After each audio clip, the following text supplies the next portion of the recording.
Hello, it's CKAL week 4 and we're constructing our cushions. So I've got a couple of little samples here that I'll just demonstrate the mattress stitch that I use to show up the knitted cushions. So for mattress stitch, you want to lay the pieces next to each other, right side up. So what we're going to do is sew up 3 sides, pop in our cushion, and then sew up the final side. So the right side of the fabric will always be outwards. You don't have to use mattress stitch. You might decide to do a back stitch or a whip stitch to seam your cushions together, but you probably will still need to do mattress stitch for the final seam because you'll be working it from the outside after the cushion inner is put in, unless you've decided to put a zip in or something. Okay, so I've got my 2 pieces together here. If you have a look at the edge of your knitted piece, there'll be like a selvage stitch right on the edge there, and it's a slightly irregular stitch compared to the others, and it has a tendency to curl round at the back. And then your next stitch, those line of V's there, will be a much more regular stitch. So the line I'm looking for to make my mattress stitch is between that second stitch there and this curled round stitch here. So what I'm looking to do is bring my yarn up right at the bottom between that selvage stitch and that second stitch there. Doesn't matter if you start on the right or the left, just feels more natural to me as a left-hander to start on the left. And then on the other side, again, that slightly scruffy selvage stitch there, and then the more regular second stitch. So I'm coming up in the same place between those 2 on the other side. And then what I'm going to do is make a figure of 8.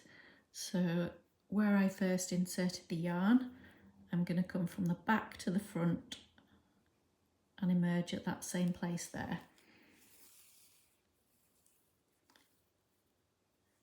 And then that should create a figure of 8. So I'm just going to pull that together slightly, but not too much. Okay, so we can now start stitching. So I'm on the left, so I'm going over to the right. I'm going from front to back, where in the same place that that stitch emerged before.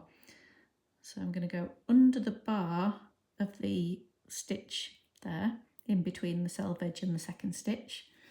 So under that little bar, and pull my yarn through. Then I'm going to go over to the left and do the same from front to back in the same place where that last one emerged, under one bar and to the front.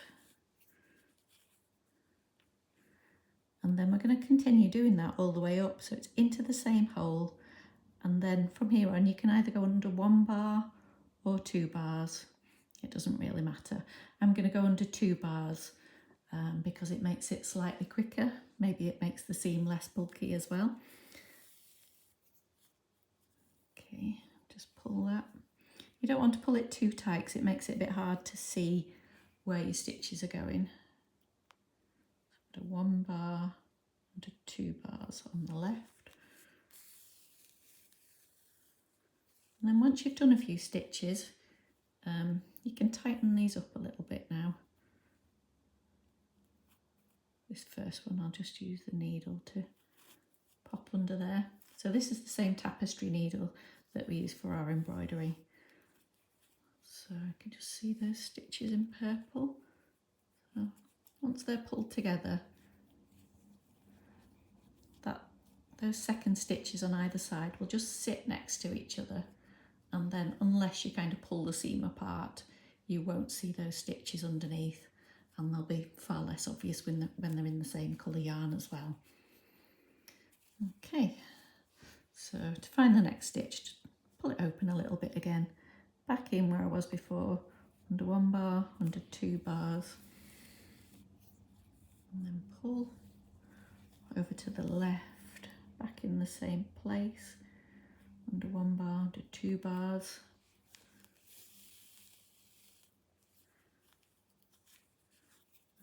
go to the right under 2 bars,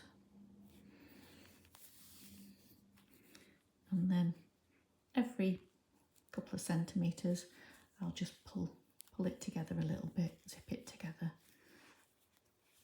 and then you just continue like that all the way up to the top, and that's how you would do mattress stitch on your vertical seams.